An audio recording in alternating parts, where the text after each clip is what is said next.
Threadripper. Prepare to rip the threads.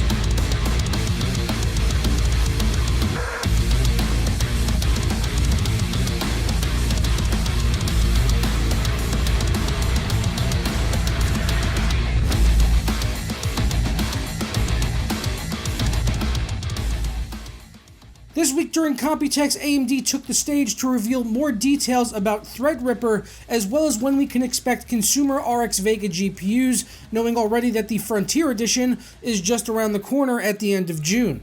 We'll kick things off with Threadripper that will lead AMD's X399 platform in high-end desktops. You can think of these as direct competition for Intel's upcoming X299 lineup. Rather smartly played by AMD as well with the naming scheme, as it makes it appear to be one generation ahead of Intel, so pretty smart by them to go ahead and do that.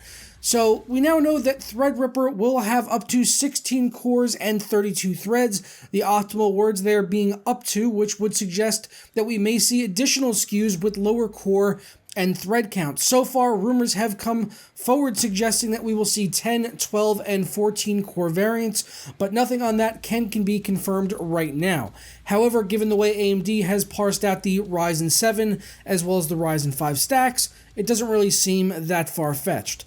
The other big thing that we found out was that it will feature 64 PCIe Gen 3 lane support, which is massive, and not only that, but all Threadripper CPUs will support 64 lanes of PCIe.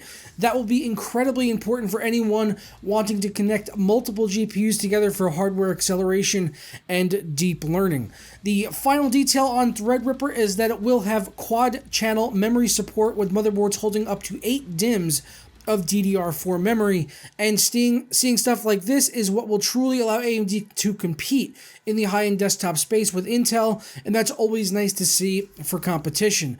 I personally can't wait to see what these CPUs can do in my type of workload for video editing. Being that I use Sony Vegas, I can leverage every core and thread at my disposal to improve render times, so Threadripper is definitely something I want to build with and test, in addition to very likely replacing my Intel X99 system with an X399 system. I mean, 32 threads versus my 12-thread 6800K is no competition.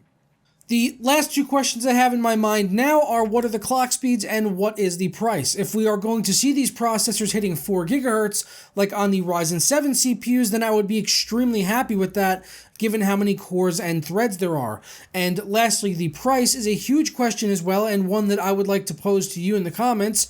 What do you think the 16-core, 32-thread variant of Threadripper will cost? I would personally love to see it launch at $999, as it would seem to fit in well with their current pricing scheme, and it would also really allow them to piss on Intel's cornflakes.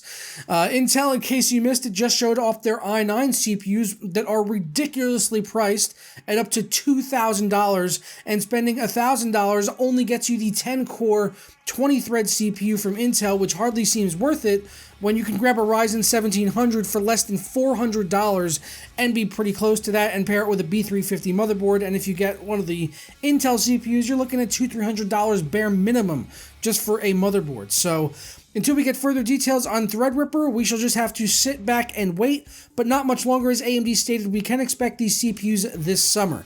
In addition to that, we can expect consumer RX Vega graphics cards around the end of July, to which AMD said will be released at SIGGRAPH 2017, which is going on from July 30th until August 3rd, so roughly 2 months from now. During that Computex live stream, Lisa Su did show a demo of Prey in 4K at ultra settings running on dual RX Vega cards in what appeared to be 60 FPS or above. Knowing from my own testing of Prey on a 1080 Ti, it can get pretty close to 60 FPS most of the time, but it does dip below 60 at those settings, so it doesn't surprise me AMD ran it on 2 Vega graphics cards, but there may have been some people expressing concern over whether or not this means Vega will fall short in terms of 4K performance. Just like with Threadripper, only time will tell, but until then, I can look forward to reading your comments down below on what AMD showed off at Computex. Are you more excited right now for Threadripper or Vega? Also, don't forget to leave a like on this video for more tech news content in the future. You can subscribe below, and I'll catch you guys next time. Ta-ra.